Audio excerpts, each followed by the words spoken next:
तो इतिहास को लिखे जाने की मांग, दोबारा लिखे जाने की मांग कोई नई नहीं है, इससे पहले भी उठती रही है। तो आज इसी पर चर्चा करने के लिए हमारे साथ खास मेहमान इस वक्त मौजूद हैं। वीएचपी से विजय शंकर तिवारी जी हमारे साथ इस वक्त मौजूद हैं। हमारे साथ प्रज्ञा भारती जी मौजूद हैं। इसके अलावा फिरोज बख्त अहमद साहब हमारे साथ आ गए हैं। आप फॉर्मर चांसलर हैं मौलाना आजाद नेशनल उर्दू यूनिवर्सिटी के। और दिनेश कपूर जी हमारे साथ मौजूद हैं, आप हिस्टोरियन हैं। बहुत स्वागत है आप सभी का। और इस तरफ आप देख रहे हैं हमारे साथ प्रोफेसर दिनेश वार्ष्णेय मौजूद हैं, associate professor history Delhi University. Syed Nazim Ali ji हमारे साथ मौजूद हैं, आप AIMIM के समर्थक हैं। हाफिज गुलाम सरवर साहब हमारे साथ जुड़ गए हैं और साथ ही मुजीबुर रहमान जी हमारे साथ मौजूद हैं, आप लॉयर हैं। बहुत स्वागत आप सभी का। तो आइए बातचीत की शुरुआत करते हैं। सबसे पहले मैं आपके पास ही आ रही हूँ तिवारी जी। पृथ्वीराज चौहान फिल्म के जरिए एक बहस तो नई तरीके से फिर शुरू हो गई, लेकिन सवाल यह है कि क्या गलत इतिहास पढ़ाया गया है? किसी समाज के लिए आखिर इतिहास की आवश्यकता क्यों पड़ती है? हमारा जो इतिहास है वो हमारा प्राचीन है। इतिहास एक तो अपने सारे पूर्वजों के विषय में, अपने देश के विषय में, अपने समाज के विषय में पूरी जानकारी सबको मिले, और दूसरा उससे हम प्रेरणा लेते हैं। जिन लोगों ने हमारे देश के लिए, समाज के लिए और इस सारे मानवता के लिए काम किया है, कम से कम उनके विषय में पूरी जानकारी मिले। ये इतिहास का एक पूरा एस्पेक्ट है जो हमारे सामने आता है। लेकिन आप मानते हैं इतिहास गलत पढ़ाया गया? बिल्कुल बिल्कुल गलत पढ़ाया गया। देखो 1980 ये जब ये सेकुलर हमारे देश में, ये हम ये कह सकते हैं कि हरिश्चंद्र को सत्य सिखाने की कोशिश की गई। हमारे देश को ये कहा गया सेकुलर देश बनाने की कोशिश की। ये तो पहले से ही पंथ निरपेक्ष था। अगर पंथ निरपेक्ष नहीं होता तो इस देश में बहुत सारी संस्कृतियां कैसे पलती बढ़ती? पहले से ही ये सेकुलर देश था। 1980 में और उसके बाद ये सारा क्रम शुरू हुआ। उसके पहले मैं जब 8वीं और 7वीं में पढ़ता था तो मैं देखता था कि पृथ्वीराज भी बहुत अच्छे से पढ़ाए जाते थे। उस समय महाराणा भी बहुत अच्छे से पढ़ाए जाते थे। लेकिन उसके बाद मैंने देखा कि महाराणा प्रताप, शिवाजी, गुरु गोविंद सिंह जी, एक जो बड़ी लंबी श्रृंखला है, जिन्होंने देश के लिए लड़ा, जिन्होंने समाज के लिए लड़ा, जिन्होंने हिंदू धर्म को बचाने के लिए लड़ा, उनके इतिहास को बहुत काट छाट कर बहुत थोड़ा कर दिया गया। उनके पुरुषार्थ को बहुत थोड़ा कर दिया। उनके पुरुषार्थ को एक तरीके से नगण्य कर दिया गया। केवल आप 5-5, 6-6 पीढ़ी आप देखते जाइए। आप बाबर के बाद हुमायूं के बाद जहांगीर, शाहजहां और औरंगजेब, आप पूरी श्रृंखला पढ़ लीजिए। ये कह रहे हैं आप महाराणा प्रताप का पूरा श्रृंखला अपने समय में पढ़ा, धीरे धीरे ऐसा हुआ कि उन चीजों को गायब करना शुरू कर दिया गया या कम करके दिखाया गया। ऐसा हुआ क्या एग्जैक्टली? और अगर हुआ तो क्यों? ऐसा बिल्कुल हुआ, और ऐसा इसलिए हुआ कि इतिहास को तोड़ना मरोड़ना राजनीतिक एक मजबूरी बन गई थी। अगर आप ये पृथ्वीराज चौहान की बात कर रहे थे, इसमें मैं उस दिन यहीं आप ही के चैनल पे देख रहा था, वो आए हुए थे अक्षय कुमार और उनके द्विवेदी जी जो डायरेक्टर हैं। उन्होंने एक बात कही जिससे मैं बहुत चौंका। उन्होंने ये कहा कि ये पृथ्वीराज रासों पर बेस्ड हिस्ट्री है, विच इज़ नॉट ट्रू। ये बिल्कुल पृथ्वीराज रासो हिस्ट्री नहीं है। वो एक दरबारी कवि की अपने राजा के प्रति चाटुकारिता भरे वर्णन है। जब वो ये कहते हैं कि वो उनको अंधा करके ले गए या वो करके ले गए, इट्स नॉट। मेरे पास किताब है, मैं लेके आया हूँ, मेरी लिखी हुई, तो आप मत विश्वास कीजिए, पर जो बदायूनी की लिखे वो क्रोनिकलर हैं उस टाइम के, उसमें लिखा हुआ है कि उनको सारस्वती के पृथ्वीराज चौहान जब जो दूसरा युद्ध हुआ तराई में, उसमें जब वो हारे तो उनको वहीं पर ही वॉज स्लेन, ये लिखा हुआ है। आप कहेंगे तो मैं बता दूंगा आपको। और ये क्यों हुआ? हमारा देश गुलाम 800 वर्षों के लिए इसलिए हुआ कि पृथ्वीराज चौहान ने, जब वो पिछली बार आया था, पिछले साल जब आया था मोहम्मद गौरी, उसको इतनी बुरी तरह हराया था और इतनी बुरी तरह उसको घायल कर दिया था कि उसको स्ट्रेचर पे लिटा के युद्ध क्षेत्र से बाहर ले जाना पड़ा। अब सवाल ये होता है कि उसको ले जाने कैसे दिया? ये थे हमारे आदर्श। वो एक ऐसे नियम थे हमारे लिए। युद्ध ना एक उत्सव था। आपसे लड़े, आप हार गए, ठीक है, हार गए ना, हार गए आप, वो हार, अब जाओ। हम लोग नहीं मारते थे घायल को, हम लोग नहीं मारते थे पीठ में छुरा, हम लोग किसी स्त्री को, किसी बालक को, किसी वृद्ध को, किसी शस्त्रहीन से नहीं लड़ते थे। लेकिन ये सारी बातें आप जो बोल रहे हैं, ये बच्चे पढ़ रहे हैं? ये नहीं पढ़ रहे, यही तो प्रॉब्लम है। प्रोफेसर दिनेश, ऐसा क्यों हो रहा है? ऐसा नहीं हो रहा। यहाँ पर कपूर साहब ने इस बात का भी जिक्र किया कि राजनीति के तहत भी जानबूझकर कम करके आंका गया है अपने नायकों को, और इसके भी सबूत दर्ज हैं इतिहास में। सुनिए, ये इतिहास को इतिहास नहीं बता रहे, ये सुनी बड़ी बातें कह रहे हैं, ये दरबारी कवियों के आधार पे कह रहे हैं। इतिहास के स्रोत, एक मिनट, मैं आपके बीच में नहीं बोला, मैं इतिहास के स्रोत क्या होते हैं। नहीं, उन्होंने तो कहा कि वो जो है दरबारी कवि द्वारा लिखा गया, उन्होंने तो ये बात बोली है। प्लीज इतिहास के स्रोत क्या होते हैं? सबसे महत्वपूर्ण इतिहास का स्रोत होता है sources of the history, archaeology, पुरातत्व के बाद लिटरेचर, लिटरेचर के बाद न्यूमिस्मेटिक्स, न्यूमिस्मेटिक और एपिग्राफी, एपिग्राफी के बाद उसके जो अन्य स्रोत है, विदेशी यात्री जो है, उन सबको कोरिलेट करके देखा जाता है।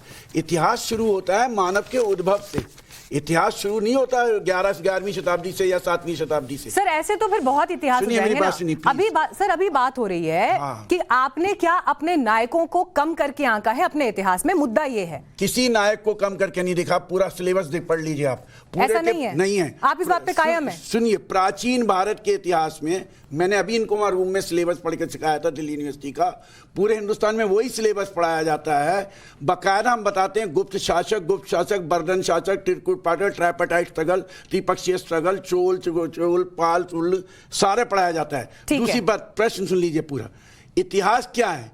इतिहास आम जनता का इतिहास है, व्यक्ति का इतिहास नहीं है। ये नहीं कह सकता कि 70 साल में सूरज मैंने ही निकाला है, ये नहीं कहा जा सकता। ठीक है, जरा एक बार किताब लाइए जरा। मैं आज एनसीईआरटी की किताब अपने साथ लेकर आई हूं क्योंकि मुझे पता था ये बिंदु इस चर्चा में आएगा और मैं चाहती थी कि कम से कम देश के सामने आज उसका हम एनालिसिस भी करें। और इस वक्त मेरे पास ये किताब है जो मैं आपको दिखा रही हूं। सर एक सेकंड जरा, आप प्लीज इसे होल्ड करेंगे एक सेकंड के लिए, ठीक है? आप क्योंकि सर ये कह रहे हैं कि ऐसा है नहीं, तो मेरे पास ये इस वक्त एक किताब है, ये कक्षा 8 की किताब है जो इस वक्त आप देख रहे हैं। कक्षा 8 के बच्चों को जो ये किताब पढ़ाई जाती है, आप भी देख लीजिए इस तरफ, आप लोग भी देख लीजिए, ठीक है? इसका ये पेज मैं फोल्ड करके अलग से लेकर आई हूं। ये है पेज नंबर 56 और इस चैप्टर में दरअसल स्वतंत्रता संग्राम जो रहा है पूरा, उसकी कहानी बयां की गई है। और पेज नंबर 56 जो इस वक्त कक्षा 8वीं का ये मेरे हाथ में आप इस वक्त देख रहे हैं, मेरठ से दिल्ली तक, एक लाइन पढ़ रही हूं सिर्फ आपके लिए। मेरठ से दिल्ली तक 8 अप्रैल 1857 को युवा सिपाही मंगल पांडे को बैरकपुर में अपने अफसरों पर हमला करने के आरोप में फांसी पर लटका दिया गया। मंगल पांडे, जिसे हम 1857 की क्रांति का सबसे बड़ा नायक मानते हैं, उस नायक के बारे में 8वीं कक्षा की इस किताब में सिर्फ एक लाइन है, सिर्फ एक लाइन। क्या आप 8वीं कक्षा के बच्चों को इतना मैच्योर नहीं मानते कि वो मंगल पांडे के बारे में, आप सुनिए, अब इसी पे सुनिए, सिर्फ एक लाइन सर, सुनिए पूरी बात सुनिए। जब हम सुनिए तो सही है। आप, सर सवाल तो सुनिए। नाम क्या है पहले बताइए। सर आप मेरा सवाल सुनिए। आप नाम छोड़ दीजिए सर, नाम की कोई चिंता नहीं है, ठीक है? नाम गुम जाएगा सर, नाम गुम जाएगा, छोड़िए सर, नाम गुम जाएगा, नाम छोड़िए, सवाल सुनिए। सवाल ये है, बिल्कुल नहीं सर, सवाल ये है कि एनसीईआरटी की किताब में 8वीं की कक्षा की किताब में जो मैंने एक लाइन पढ़ी है मंगल पांडे की, सिर्फ इस एक लाइन में उस पूरे नायक को समेट दिया गया। दूसरी किताब मेरे पास कक्षा 7 की भी है, ये भी मैं आपको दिखा देती हूँ, और इसमें करीब 44 पेज है जिसमें मुगलों का जिक्र है, करीब 44 पेज, पेज नंबर 31 से लेकर पेज नंबर 74 तक, जिसमें दिल्ली के शासकों का पूरा जिक्र किया गया है। और इसमें जहां पर मंदिरों का जिक्र किया गया है, मंदिर क्यों नष्ट किए गए, इसमें बकायदा ये लिखा गया है मंदिर नष्ट किए गए 9वीं शताब्दी से जो है पूरे किस्से कहानियों का यहाँ पर दर्ज किया गया है। औरंगजेब के बारे में यहाँ कोई जिक्र ही नहीं है। क्यों ना समझा जाए कि एक नैरेटिव सेट किया गया है और क्यों ना इस पर शक किया जाए, अब आप मुझे बताइए। सुनिए, आपने 2 किताबों का रेफरेंस दिया एनसीईआरटी का, 7वीं क्लास और 8वीं क्लास। मीनाक्षी जी, आपको पता है एक साइंस है पेडागोगी। पेडागोगी में हम बकायदा एस्टिमेट करते हैं कि किस क्लास के बच्चे को कितना तक देना है, उसके बाद हमें उसको नहीं देना। उसके बाद वो 10वीं 11वीं 12वीं में जाएगा, वहाँ मिलेगा। उसके बाद वो BA first year second year third year में जाएगा, वहाँ मिलेगा। उसके बाद वो एमए में जाएगा, वहाँ मिलेगा। उसके बाद वो स्पेशलाइजेशन करेगा पीएचडी में। सुनिए, अब दूसरी बात सुनिए, जो आप कह रहे हैं मंगल पांडे की बात के बारे में 40 पेज पढ़ सकते हैं, मुगलों के बारे में 40 पेज पढ़ सकते हैं, मंगल पांडे के बारे में 1 पेज नहीं पढ़ सकते। मंगल पांडे एक हमारा क्रांतिकारी था, कोई डिनाइल नहीं करता है, किसी भी किताब में डिनाइल नहीं है, सिर्फ एक लाइन। और मुगलों के बारे में जो आप कह रही हो ना, औरंगजेब के बारे में, आप पढ़ो उसको, बकायदा औरंगजेब का और उसका सबका लिखा हुआ है उसमें। पर उसमें यह भी लिखा हुआ कि किस तरह से राजपूत राजाओं ने अपने भले के लिए जमीनों की टैक्सेस को लेने जारी रखने के लिए अपनी बेटियों को वहां पे शादी में दिए। मुगल राजाओं को। ठीक है, कोई मजबूरी में नहीं दिया ठीक है। साध्वी जी यहाँ पर सबसे बड़ा सवाल जो मैंने खड़ा बचाने के लिए क्या नैरेटिव सेट किया जा रहा है, लैंड रेवेन्यू को बचाने के लिए दिया है। ठीक है, उसके दो उदाहरण मैंने सामने रखे। वो ये कह रहे हैं, वो ये 8वीं कक्षा के बच्चे को इतना मैच्योर नहीं मान रहे हैं कि मंगल पांडे के बारे में एक पेज पढ़ सके, लेकिन मुगलों के बारे में, दिल्ली के शासकों के बारे में 40 पेज पढ़ सकता है। दिखाइए 40 पेज का, दिखाइए 40 पेज का है, दिखाइए 40 पेज का है। 8वीं क्लास की किताब में अगर 40 पेज मुगलों के बारे में तो दिखा दीजिए आप मुझे। एक बार वो जवाब दे लें फिर आगे मुझे बढ़ेंगे। एनसीईआरटी का पता है ना सारा। दिखाइए 40 पेज का है मुगलों के बारे सर में। सारी किताबें दूंगी आपको। दिखाइए ना, दिखाइए। इतिहास 3 क्रमों में, 1 मिनट, इतिहास 3 क्रमों में बटा हुआ है। प्राचीन भारत, मध्यकालीन भारत, आधुनिक भारत। नहीं है, मेरा सवाल बहुत सिंपल है सर। सर मेरा सवाल बहुत सिंपल है। मेरा सवाल तय कर रखा है कि आपको नैरेटिव वहां ले जाना है। मेरा सवाल ये सरकार कह रही सिंपल है आपको नैरेटिव वहां ले जाना है जो आरएसएस कह रहा है। अगर मुगलों के बारे में 40 पेज हैं तो मंगल पांडे के बारे में 1 पेज क्यों नहीं होगा? दिखाइए 40 पेज का है। इस किताब में दिखाइए 40 पेज मुगलों के बारे में। मैं कह रहा हूँ 40,000 पेज भी हो सकते हैं। दिनेश जी, वो 4,000 पेज मुगलों के बारे में भी है। दिल्ली के 4,000 पेज मौर्यों के बारे में। बात ऐसी है मौर्यों के बारे में, जहाँ पर हर्षवर्धन के बारे में भी है। पूरे 40 वो चोलों के बारे में भी है, चालुक्यों के बारे में, चाहे वो चालुक्य बादामी के हो, चाहे वो चालुक्य बैंगी के हो, सब क्या है करने की कोशिश कर रहे हैं। ये एक बहुत ही गलत बात कर रहे हैं दिनेश जी। मैं ये जरूर कहूंगी, दिनेश जी गुमराह करने की कोशिश कर रहे हैं। मैं गुमराह नहीं कर रहा हूं, बहुत ही आप गलत गुमराह कर बयान रहे हैं। कर रहे हैं। जो ये बात अभी मीनाक्षी ने हमारे सामने रखी, बिल्कुल ठीक है, एक नैरेटिव सेट किया जा रहा है। अरे आप बताइए, हमको औरंगजेब पढ़ाया जा रहा है, औरंगजेब को हमारा हीरो बना दिया गया। इतिहास की परिभाषा बता दीजिए। कैसे बन गया What is history? पहले बताइए इतिहास की परिभाषा क्या है? इतिहास की परिभाषा बताइए साध्वी जी आप। दिनेश जी बीच में मत बोलिए, उन्हें कंप्लीट कर लीजिए। ठीक है, बिल्कुल बिल्कुल। दिनेश वार्ष्णेय जी ने जो भी यहाँ पर बात रखी, मैं उससे बिल्कुल सहमत नहीं हूँ। और मैं ये बात कहना चाहती हूँ कि गलत नैरेटिव सेट किया जा रहा है, बहुत सोची समझी ये एक साजिश है। एजुकेशन इतना इंपॉर्टेंट रोल प्ले करती है हमारे फ्यूचर में, हमारे थॉट प्रोसेस में, किस तरीके की विचारधारा हम रखते हैं। नौजवानों को इतिहास गढ़ता है, शिक्षा इतना इंपॉर्टेंट रोल प्ले करती है। और यहाँ पर ये जो बातें कर रहे हैं, मैं इन्हें फैक्ट्स तो कदापि नहीं कहूंगी, क्योंकि मीनाक्षी आप एक बात बताइए, जो दिनेश वार्ष्णेय जी ने यहाँ पर बात कही है, औरंगजेब को हमारा हीरो बना दिया गया, हमारा आदर्श बना दिया गया, मैं तो इससे सहमत इतिहास नहीं का हूं। तथ्य बताइए, सिर्फ डेमागोगी से काम नहीं करेगा। औरंगजेब ने इतिहास का अपने तथ्य भाई बताइए दाराशिकों को कुछ डेमागोगी मत कीजिए यहाँ, डेमागोगी मत कीजिए। क्योंकि वो काशी में डेमागोगी इतिहास पढ़ रहा था, संस्कृत में, फारसी में ट्रांसलेटरेट कर रहा था। काशी में वो आदर्श औरंगजेब ने है। मस्जिद क्या भी हमारा तोड़ी है। आदर्श मंगल पांडे काशी में है, औरंगजेब झांसी ने की मस्जिद रानी भी तोड़ी है। बता दीजिए हमारे आदर्श कौन है? सर, और स्वतंत्रता सेनानी Wrong is wrong, wrong is wrong, wrong is wrong, wrong is wrong, गलत है।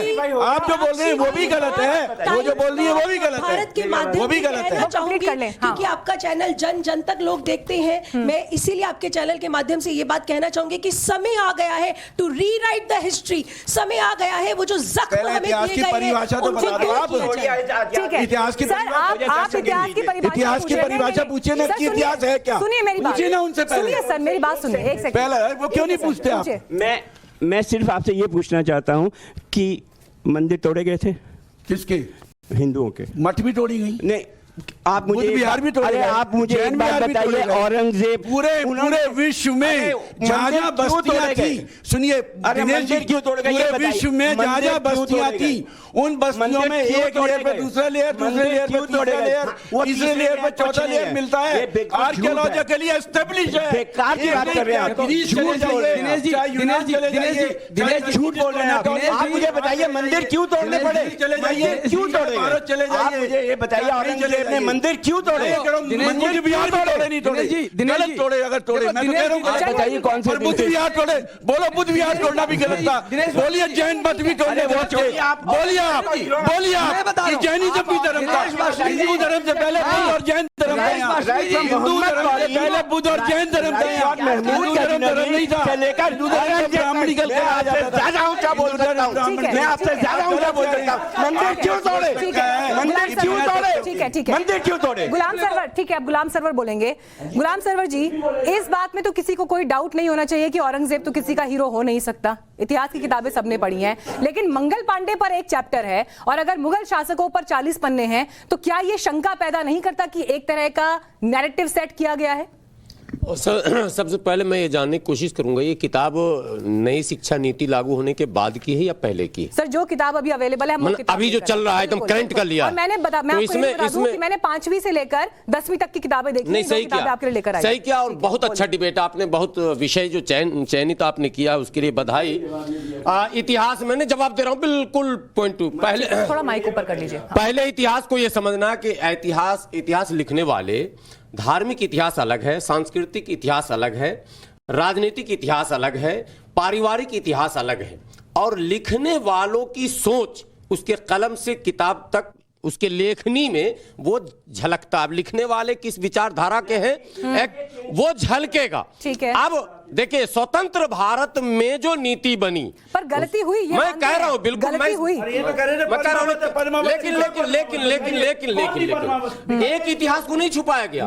एक बहस अभी चल रही है, ठीक है, थोड़ा सा ठीक है, सर, एक बार कंप्लीट कर लें। बहुत ठीक है, ठीक है, बहुत बड़े पैनलिस्ट के सामने आपने मुझे बैठा दिया है।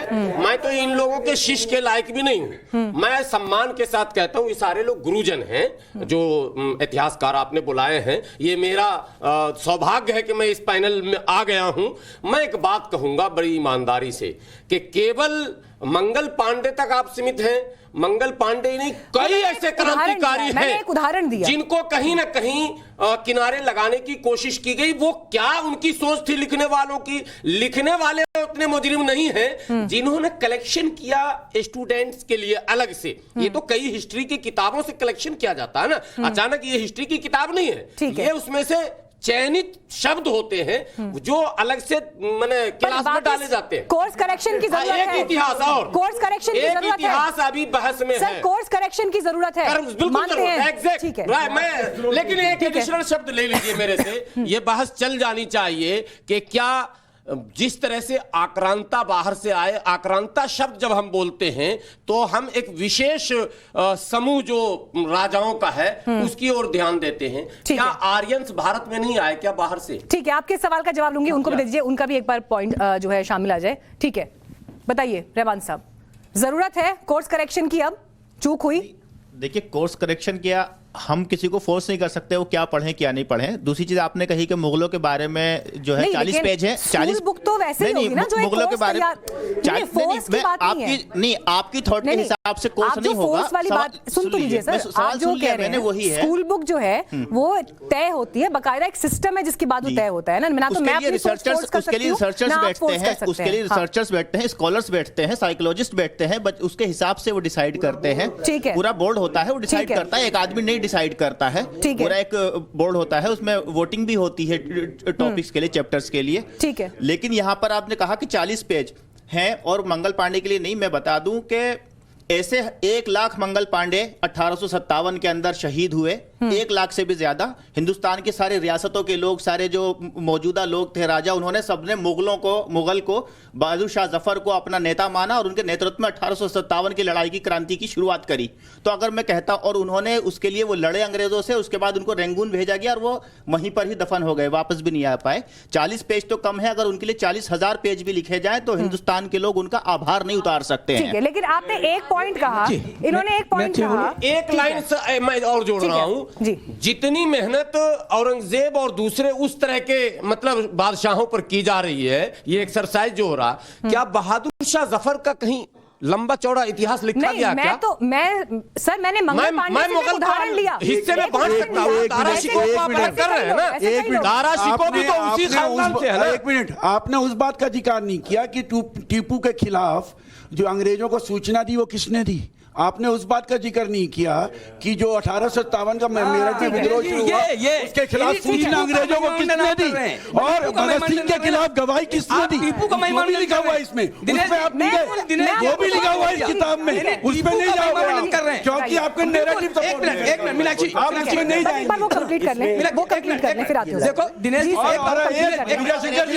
इसलिए उनका महिमा मंडल नहीं होना चाहिए। मतलब टीपू अगर अंग्रेजों से लड़े तो महिमा मंडल नहीं होना चाहिए। आप के हिसाब से महिमा मंडल उसका होना चाहिए जो अंग्रेजों के टीपू साथ था। दुर्दांत था। टीपू अपने राज्य के लिए हिंदुओं का दमन कर रहा था, उनको अच्छा। कर रहा था। अच्छा। ये इतिहास कहता है। कहाँ? नागपुर में, बिल्कुल नागपुर में कहाँ दमन कर रहा था? नागपुर में कहाँ दमन कर रहा था? बताइए ना। औरंगजेब नागपुर में दमन कर रहा था, कहाँ दमन कर रहा था? आपके हिसाब आप से उनकी गुलामी कर लीजिए, आप उनकी गुलामी कर लीजिए, आप उनकी गुलामी कर लीजिए। और दिनेश जी के हिसाब से जो भी अंग्रेजों से लड़े वो देश का गद्दार है, और जो अंग्रेजों के साथ था वो नायक है। सावरकर नायक हो गए, अटल बिहारी वाजपेयी नायक हो गए, माफी वीर सारे नायक हो गए। लड़ने वाले जो है वो एक सेकंड रुकिए, एक सेकंड, पहले वो कंप्लीट करेंगे। नहीं सर, आप बोल चुके हैं, उनको बोलने दीजिए। दिनेश जी, एक मिनट, वो कंप्लीट करें, मैं फिर आपसे जवाब दूंगी। देखो भारतवर्ष का इतिहास 2000 साल पुराना नहीं है, ये लाखों वर्ष पुराना है। और इसके बाद जवाहरलाल नेहरू जी ने लिखा काफिले आते गए हिंदुस्तान बसता गया। वो कौन से काफिला थे? यही काफिले थे जो मोहम्मद गोरी आया, जो मोहम्मद गजनवी आया, जो बाबर आया, यहाँ तहस नहस किया। ठीक है, ये काफिले थे। सर आप एक लाइन में जवाब दीजिए। ठीक है, आपने जितने भी बिंदु उठाए, हम इधर उधर ना भटके, हम अभी की बात कर रहे हैं कि क्या कोर्स करेक्शन की जरूरत है, क्या फिल्में ही ये तय करेंगी कि सही इतिहास क्या है, क्या इस पर एक सहमति की जरूरत है? मुद्दा ये है। तो मेरी ये आप सबसे रिक्वेस्ट है कि हम इस पर फोकस रहें। आपके लिए मैं यहाँ पर एक पॉइंट पढ़ रही हूँ, क्योंकि जिक्र इस बात का हो रहा था कि इतिहास से छेड़छाड़ क्या किसी खास मानसिकता के तहत की गई या पॉलिटिक्स के तहत की गई, और क्यों ये सवाल उठ रहा है, मैं उसके लिए एक फैक्ट पढ़ रही हूँ आप सबके सामने। इन अप्रैल 1989 West Bengal Board of Secondary Education had issued instructions to schools and publishers of textbooks। 1989 में West Bengal board of secondary education की तरफ से ये इंस्ट्रक्शंस गए हैं स्कूल और पब्लिशर्स को टेक्स्ट बुक्स के लिए, quote unquote, Muslim rule should never attract any criticism. Destruction of temples by Muslim rulers and invaders should not be mentioned. Muslim rule को लेकर किसी भी तरह का क्रिटिसिज्म ना हो, और डिस्ट्रक्शन जो हुआ है मंदिरों का मुस्लिम रूलर्स की तरफ से, इन्वेडर्स की तरफ से, उसका भी जिक्र ना हो। Schools and publishers have been asked to ignore and delete mention of forcible conversion to Islam. इस्लाम में जो फोर्सफुल कन्वर्जन हुए उसका भी जिक्र ना हो। सम academicians have felt that these corrections, quote unquote, were politically motivated and that they are censorship. अब आप क्या कहेंगे इस पर? I fully agree with this. I have no difference. मेरी इससे कोई तो सर इसीलिए तो सवाल है, मेरी प्रश्न है, इसीलिए तो सवाल उठाना है। मीनाक्षी आप बोलने ही नहीं देती, मुश्किल ये है। मुझे इस बात की खुशी है इस सर, देश में कि कम से कम आखिरकार आप ये कह रहे हैं कि ऐसा हुआ। इस देश में सिर्फ तुर्क और मंगोल नहीं आए, इस देश में सिर्फ तुर्क और मुगल नहीं आए, इस देश में शक आए, कुषाण आए, हूण आए, यूचीज आए, कनिष्क आए। कनिष्क भी उतना ही अच्छा शासक था जितना अच्छा शासक अकबर था। राजा अशोक मौर्य भी उतने अच्छे शासक थे, अच्छा था जितने अच्छे अकबर अच्छा था। शाहजहां थे। इतना और औरंगजेब के समय में 40,000 हिंदू ब्यूरोक्रेसी सबसे ज्यादा थी। रणथंभौर के ये जानना चाहता हूं मरवा कि दिया औरंगजेब के समय में इतने बड़े बड़े हिंदू अफसर ये सबसे ज्यादा क्यों थे? फिर अगर औरंगजेब का सपोर्ट नहीं हुआ। नाज़िम मलिक को माइक दीजिए। आज भी औरंगजेब के लिए जिस तरह की बातें हो रही हैं, ये कैसे हो सकता है? ये कैसे मुमकिन है? क्या हम जानबूझकर कुछ तथ्यों को देखना नहीं चाहते या अपनी आंखों पर एक ऐसा चश्मा लगा लेते हैं कि हमें देखना ही नहीं है? बॉस, ऐसी परिस्थिति है, बताइए। ठीक है नाज़िम अली, क्यों औरंगजेब किसी का भी हीरो कैसे हो सकता है? कैसे हो सकता है? सावरकर भी नहीं हो सकता। हीरो है तो हीरो हो सकता है। आपका हीरो है? हाँ हीरो है तो औरंगजेब आपका हीरो है? हाँ, तो परेशानी क्या है? नहीं औरंगजेब आपका हीरो है? नहीं आपका हीरो है? नहीं परेशानी क्या है? नहीं मैं वही जानने की कोशिश कर रही हूँ। औरंगजेब से परेशानी क्या है? नहीं औरंगजेब आपका हीरो है, भारत में रह रहे हैं, आपका हीरो है औरंगजेब, हीरो है हमारा, आपका हीरो है। ऐसा कौन सा महान काम किया उसने? आप बताइए। कौन सा महान काम किया? मना कर दिया कि जूते नहीं मारो। ऐसा कौन सा कौन सी किताब पढ़कर आए सर? आप बताइए मुझे, आपने कौन सी किताब? आपने औरंगजेब को कहाँ से पढ़ा? आपने कौन सी पाठशाला से औरंगजेब को पढ़ा? पूछ रही हूँ। एक ऐसा बादशाह जो अपने खाने का खर्च टोपियां बुन के अपना खाना खर्च चलाता हो, एक ऐसे बादशाह पे आप कौन से हिंदुओं को कत्ल किया? कौन से हिंदुओं को कत्ल किया? कौन से हिंदुओं को कत्ल किया? अरे उसने तो अपने परिवार के साथ ज्यादती की, अपने परिवार के साथ ज्यादती की। कोई परिवार के सदस्यों को राजपूत राजा ने भी मारा। यहाँ पर बेसिक्स गलत है, बड़े बेसिक्स गलत है। औरंगजेब को लेके आपने जो नहीं जो औरंगजेब को लेके माहौल बनाया गया है, नाज़िम अली बोलेंगे, काबिल बर्दाश्त है। ये भी बता दूं आपको, आप औरंगजेब को बनाना क्या चाहते हैं, दिखाना क्या चाहते हैं, आप दिखाइए। नहीं, मुझे समझ नहीं आ रहा, लफाजियां हैं, मुझे समझ नहीं आ रहा। वो वर्ण व्यवस्था अच्छी थी, आप हजारों साल की बात करेंगे तो वर्ण व्यवस्था अच्छी थी। मेरी बात सुनिए, वो जो दलित बहनों के साथ नाइंसाफियां होती थी वो आप औरंगजेब को यहाँ पर बैठकर हीरो बताएंगे, ठीक है, ये हम बर्दाश्त नहीं करेंगे, ये बर्दाश्त ही नहीं करेंगे। आप बर्दाश्त क्या करेंगे? आप झूठ पढ़ाएंगे वो बर्दाश्त करेंगे, आप झूठ पढ़ाएंगे आप वो बर्दाश्त करेंगे। सर मेरी बात सुनिए, नहीं अरे सर मेरी बात सुनिए, आप नहीं बोल सकती, आप एंकर नहीं है फिर, आप सर आप मेरी बात सुनिए, मेरी बात सुनिए, एक सेकंड लेट मी आंसर नहीं, एक सेकंड कलिंग के युद्ध में एक सेकंड सर 1 लाख लोग कलिंग के युद्ध में मारे गए सर, मेरी बात सुनिए, आप मेरी बात सुनिए, मैं आपकी इज्जत कर रही हूँ आपकी उम्र की वजह से। एक सेकंड, आप मेरी बात सुनिए, आप मेरी बात सुनिए, एक सेकंड रुकिए। औरंगजेब मेरा हीरो नहीं है, आप मुझे माइक दीजिए। कोई राजा मेरा हीरो नहीं है, एक सेकंड, मेरा हीरो है कभी। एक सेकंड, इस डिबेट में कुछ ऐसे बिंदु आए हैं जिस पर क्लैरिटी की बहुत ज्यादा जरूरत है और वो क्लैरिटी मैं जरूर देना चाहूंगी, ठीक है? नहीं, मैं माइक आपको ही दूंगी, पर क्योंकि सर आप संजीदा तरीके से बात नहीं कर रहे हैं, आपकी बौखलाहट से ये जाहिर है मैं आपकी उम्र की इज्जत कर रही हूँ, मैं आपके प्रोफाइल की इज्जत कर रही हूँ, लेकिन अगर आप मेरे ऊपर एक सेकंड बहुत सारे एक सेकंड आपकी आवाज किसी ने नहीं दबाई, ठीक है? एक सेकंड सर प्लीज एक सेकंड नहीं आपको बर्दाश्त नहीं होगा। 1 लाख ठीक है सुनिए, आप उसको चलिए ठीक है, मैं चुप हूं, आप बोलिए, चलिए ठीक है, मैं चुप हूं, बोलिए। कलिंग के युद्ध में मरे, उसको बर्दाश्त करेंगे? नहीं, मौर्य साम्राज्य में 1 लाख लोग कलिंग के युद्ध में मरे, उसको बर्दाश्त करेंगे? सुन लीजिए मेरी बात सुनिए, हर राजपूत राजा ने युद्ध लड़ा, लोगों को मारा अपने रेवेन्यू के लिए, और हर राजपूत राजा ने अपने परिवार के लोगों को मारा अपनी सत्ता बचाने के लिए। आप मुझे बताएंगे, राजा राजा होता है, वो हमारा हीरो नहीं हो सकता। हम जो इतिहास बता रहे हैं वो सोर्सेज ऑफ हिस्ट्री पे बता रहे हैं। फिल्मों का प्रमोशन होगा, फिल्में बनाई जाएंगी, झूठ दिखाया जाएगा, और जो झूठ दिखाया जाएगा। आपने कभी कश्मीर फाइल्स देख ली? देख लीजिए हालात क्या है, कितने परवाहें दिख रही है, आवाम की कितनी परवाहें दिख रही है। मैडम आप बर्दाश्त करना सीखिए, और देखिए मुंह पे जुबान ये उंगलियां रखने से बात नहीं बनती है, बात करिए। आप प्रवक्ता नहीं है भाजपा की, इसलिए अपनी बात रखिए, अपना पक्ष रखिए, दूसरे की बात सुनिए और आगे फॉरवर्ड करिए। आप क्यों बर्दाश्त नहीं करेंगी? आप इतिहास को क्यों बर्दाश्त नहीं करेंगी? और जो बात है कि आप उसे बर्दाश्त क्यों नहीं करेंगी? कौन सी नाइंसाफी हो गई ऐसी? ऐसा नहीं है कि मुल्क तरक्की नहीं किया मुगलों के शासन में, तो फिर बात तो वहां तक जाएगी कि राम राज्य में एक शूद्र संबुक को मार दिया गया था। शूद्र संबुक को क्यों मार दिया गया? शिक्षा प्राप्ति की नहीं, शूद्र संबुक को मारा गया। ठीक है, राम राज्य में शूद्र संबुक को इसलिए मारा गया कि वो दलित होते हुए पढ़ाई तालीम हासिल करना चाहता था, पढ़ना चाहता था। आपको बर्दाश्त नहीं होगा औरंगजेब, शूद्र संबुक को मारा गया। अगर दलित अगर तालीम हासिल करना चाहेगा तो आप पढ़ने नहीं देंगे, आप उसका गला दबा देंगे, आपसे मारना पसंद करेंगे।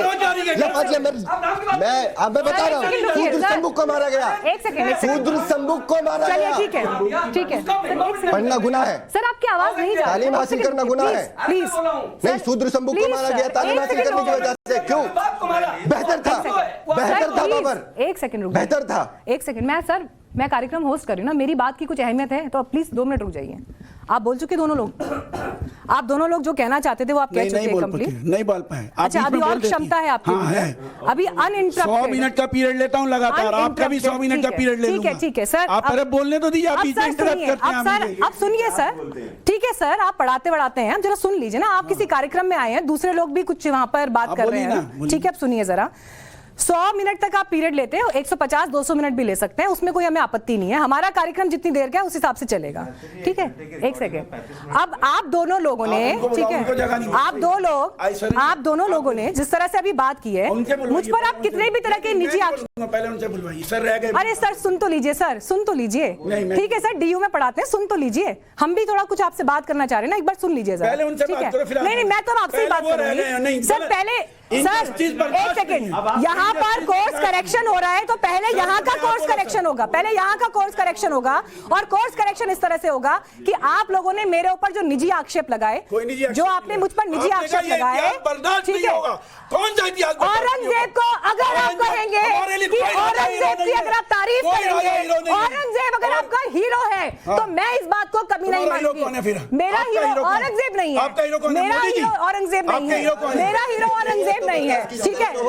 औरंगजेब कोई राजा हमारा हीरो नहीं है। अरे राजा मत राजा था, तो आपका हीरो राजा कौन है? राजा था। आपका हीरो कौन सारे है? राजाओं ने By the way, धर्म मुझे का ऐसा प्रयोग लगता है, अपनी इस सत्ता बात को का बचाने के जवाब लिए नहीं किया है। है। इस बात का सारे जवाब राजाओं नहीं ने है आपके पास धर्म का कि प्रयोग अपनी NCERT सत्ता को बचाने NCERT के की लिए किताब खोलकर कोई दिखाई राजा हमारा तो हीरो जवाब नहीं है। कोई और राजा ऐसा ही हीरो होता नहीं है जब इस तरह के लोगों को आईना दिखाया जाता है तो आईने से हकीकत देखने से इनकार कर देते हैं। जिस किताब में 40 पन्ने हैं मुगलों पर, एक लाइन है 40 पन्ने। मंगल पांडे आठवीं क्लास पर। की अरे किताब आपके में सामने दिखाई, आप देखना नहीं चाहते अपने चश्मे से, आप देखना नहीं चाहते, आप अपने चश्मे से देखना नहीं चाहते। सर दिक्कत ये है, ठीक है। और दूसरी बात, नहीं किताब लाओ जो 40 पेज है। मुझे आठवीं ये क्लास कोर्स की किताब करेक्शन लगा, करना पड़ेगा, 40 पेज हो। मुझे ये कोर्स 175 करेक्शन करना पेज की पड़ेगा किताब है। कि यहाँ पर बैठकर आप जिस तरह से औरंगजेब का महिमा मंडन कोई कर नहीं रहे कर हैं, रहा। आप- ये दिक्कत आपकी है, ये दिक्कत आपकी है, ये दिक्कत इसलिए है क्योंकि आप सही पढ़कर नहीं आए, आप पढ़कर नहीं आए, ठीक है, आप पढ़कर नहीं आए। बख्श साहब मुझे ये बताइए, ठीक है, बख्श साहब मुझे ये बात बताइए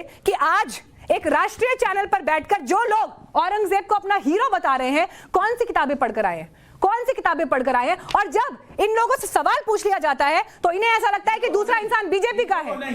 क्यों लगता है इनको ऐसा? और क्या पढ़ा रहे हैं ये आज की तारीख में बच्चों को? एक पॉलिटिकल पार्टी के जो है यहाँ पर प्रतिनिधित्व कर रहे हैं और दूसरे जो है वो प्रोफेसर हैं। ये तो आज तो पूरे देश के सामने तस्वीर साफ हो गई ना। औरंगजेब को हीरो बताया जा रहा है यहाँ चैनल पर बैठकर। बताइए। मीनाक्षी साहिबा, जो लोग औरंगजेब को हीरो बता मीनाक्षी रहे हैं, साहिबा, इजाजत है तो जो लोग बोलूं? औरंगजेब को हीरो बता रहे हैं वो क्या? अपने शब्द आप मेरे मुंह में मत डालिए, अभी अपने शब्द मेरे मुंह में मत डालिए। हमने किसी दिनेश राजा को भाई, नहीं इजाजत है तो मैं बोलूं? टेलीविजन पर पूरी रिकॉर्डिंग है। मीनाक्षी जी, आपने जो कहा वो दर्शक लाइव देख रहे हैं, ठीक है, लाइव मीनाक्षी जी, बोलिए। अगर इजाजत है तो बोलूं? बिल्कुल सर, बोलिए। हाथ जोड़ के निहायत ही इज्जत और एहतराम और सम्मान के साथ, दिनेश जी, आपको जितने मेरे दोस्त बैठे हैं, मैं सिर्फ चंद मिनट लूंगा।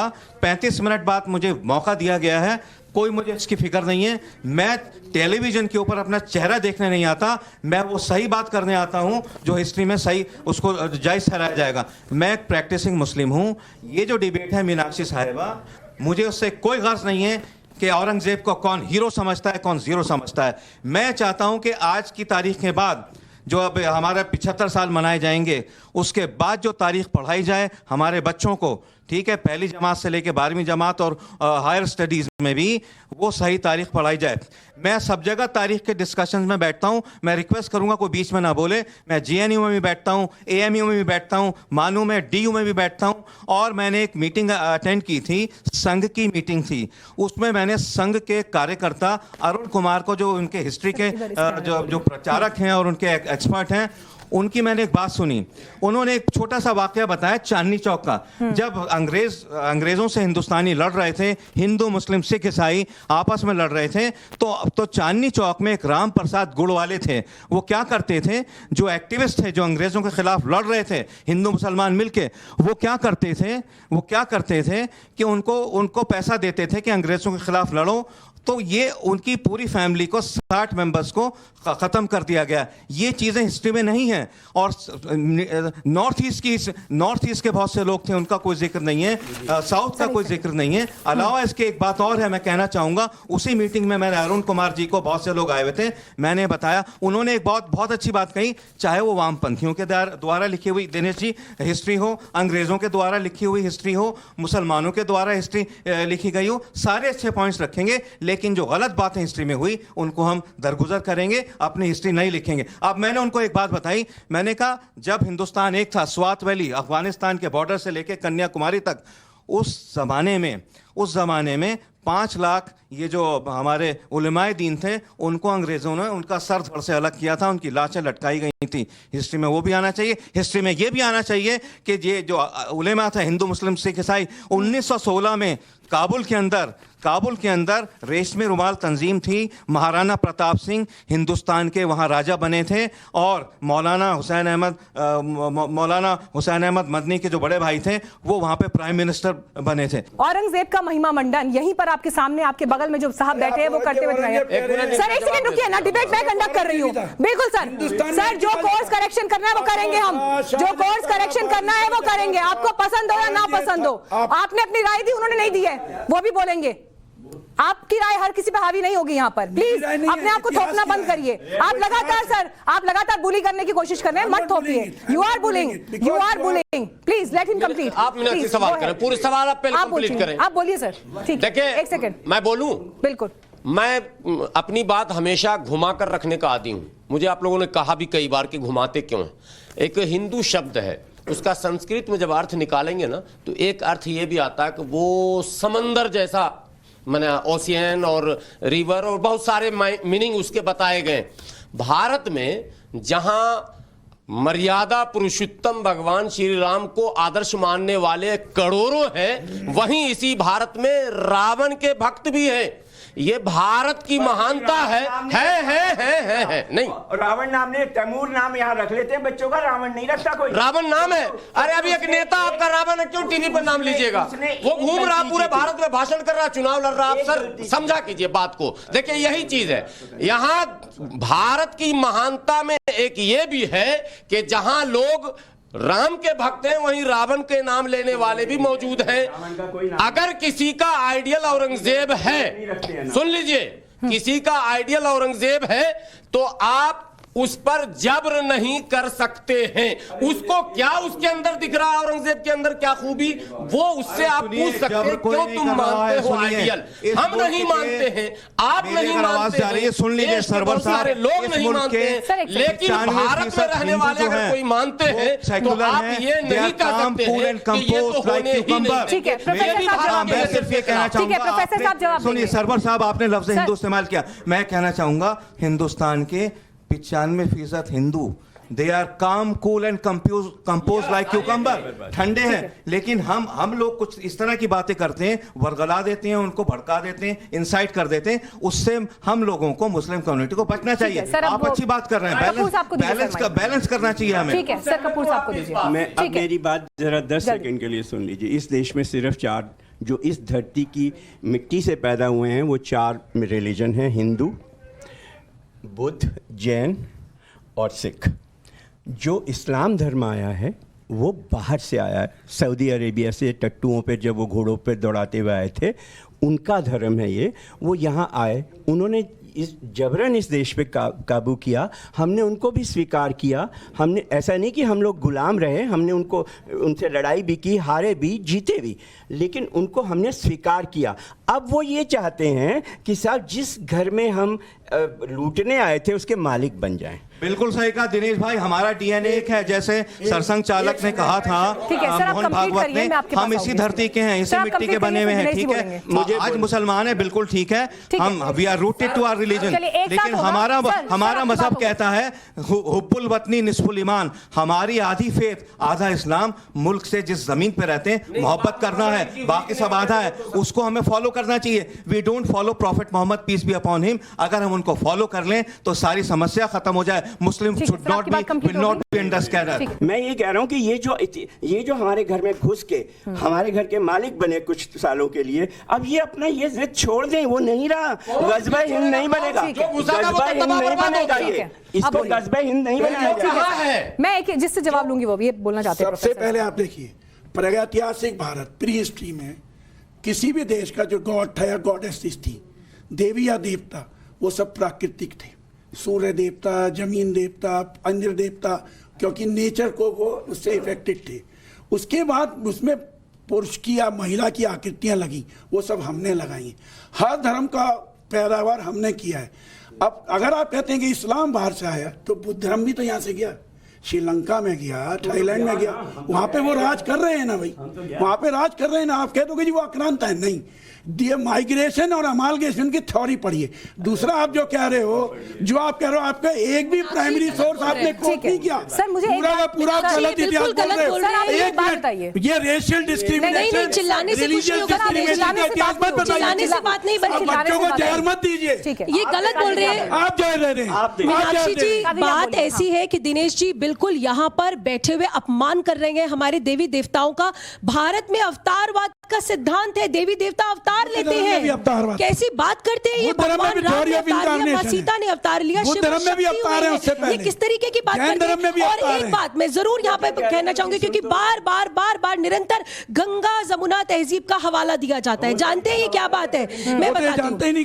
हमारा घर है, मेरे घर में मीनाक्षी, हमारे घर में हम थोड़ी देर के लिए बाहर गए, मेहमान आए, और जब आप वापस घर में लौटती हैं तो बोलते हैं ये घर मेरा है। तो आपने बोला ये घर तुम्हारा थोड़ी है, ये घर तो मेरा है। तो मेहमान ने क्या किया कि हमारे घर का मंदिर डिस्ट्रॉय कर दिया, पूरा ध्वस्त कर दिया, और उसके बाद कहता है अगर इस घर में रहना है तो आपको टैक्स देना पड़ेगा। हम आश्चर्यचकित कि टैक्स देना पड़ेगा अपने घर में रहने के लिए। उसके बाद कहते हैं आओ बैठो तुम्हें चाय पिलाता हूं। और जानते हो उस चाय का नाम क्या है? गंगा जमुनी चाय। हम ये चाय नहीं पिएंगे। यही ये चाहते हैं, ये बर्बाद करना चाहते हैं हमारे भारत के इतिहास को, और हम नहीं होने देंगे ऐसा। हम बिल्कुल भी ऐसा नहीं होने देंगे। ये भारत मेरे राम का भारत है, ये भारत मेरे शिव का भारत है, ये भारत औरंगजेब का भारत नहीं है। और अब फिर से नौजवानों को इतिहास पढ़ाना होगा। 28%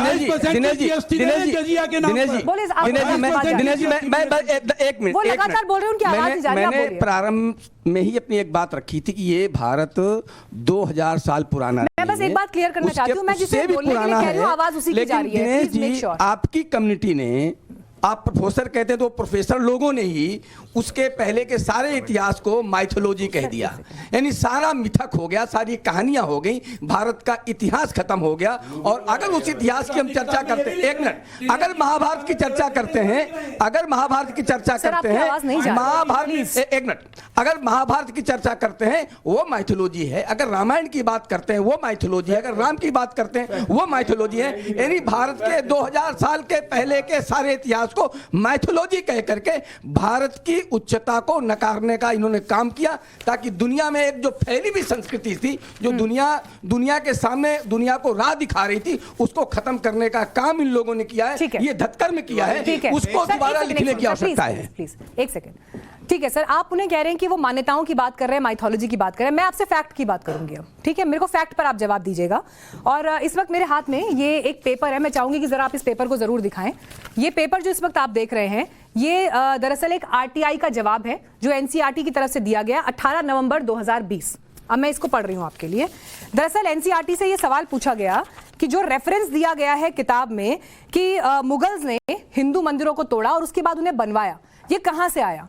एनसीईआरटी की तरफ से जवाब दिया गया, NCERT replying to an RTI says it has no information on the source of a claim made in the textbook that Mughals had rebuilt temples after destroying them. NCERT के पास इस बात का जवाब नहीं है। 18 नवंबर 2020 की ये आरटीआई मैं आपको इस वक्त दिखा रही हूं। अब मेरे मन में सर सवाल ये है, एक सेकेंड, मेरे मन में सर सवाल ये है कि एनसीईआरटी की किताब में अगर ये बात लिखी गई है कि मुगलों ने मंदिर तोड़ा और फिर उसे बनाया, ये क्या पढ़ाया जा रहा है बच्चों को?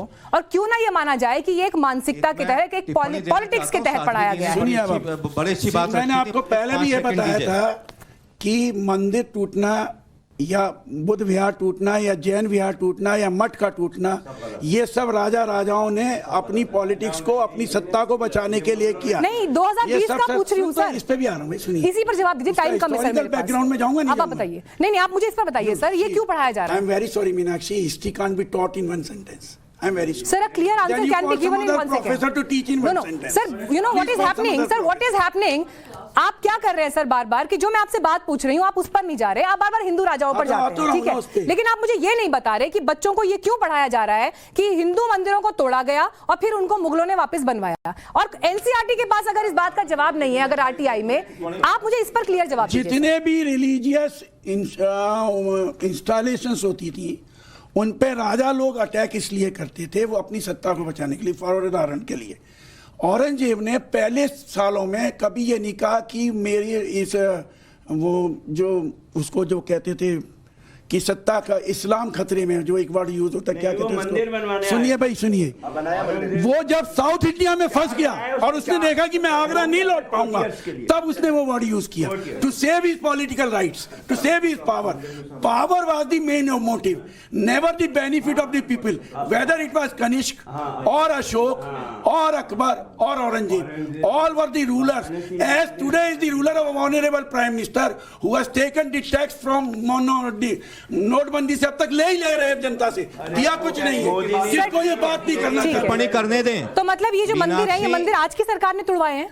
आप ये कह रहे हैं ये मंदिर आज की सरकार ने टूटे? बहुत इंपॉर्टेंट. 2500 शिवलिंग तोड़े, 2500 शिवलिंग. अरे सर, तो उसके लिए कोई प्रोटेस्ट कर रहा है क्या? चीफ मिनिस्टर उसके लिए कोई प्रोटेस्ट कर रहा है? उसके लिए कोई प्रोटेस्ट कर रहा है? प्रोटेस्ट कर रहा है कोई? अरे पर कोई प्रोटेस्ट कर रहा है सर? आप देखिए वहाँ पर हिंदू कितने खुश है, आप देखिए वहाँ लोग कितने खुश है, कितने खुश है लोग. मंदिर मस्जिद की लड़ाई लड़वा रहे हो? मुझे एक्चुअली मंदिर मस्जिद की लड़ाई छोड़िए, सवाल का क्लियर जवाब नहीं मिल पाया. ठीक है, रोजगार की लड़ाई. ये वही बात है कि आपसे ये पूछा जाए कि एनसीईआरटी में गलत क्लेम को किया गया था, आप बोलेंगे हिंदू राजाओं ने किया. आपसे पूछा जाए ऐसा क्यों हुआ, तो आप कहेंगे अरे महंगाई पे बात कर लो. लेकिन आप इस बात पे बात नहीं करेंगे, इस बात पे बात नहीं करेंगे कि बच्चों को गलत क्यों पढ़ाया जा रहा है, बच्चों को गलत क्यों पढ़ाया जा रहा है.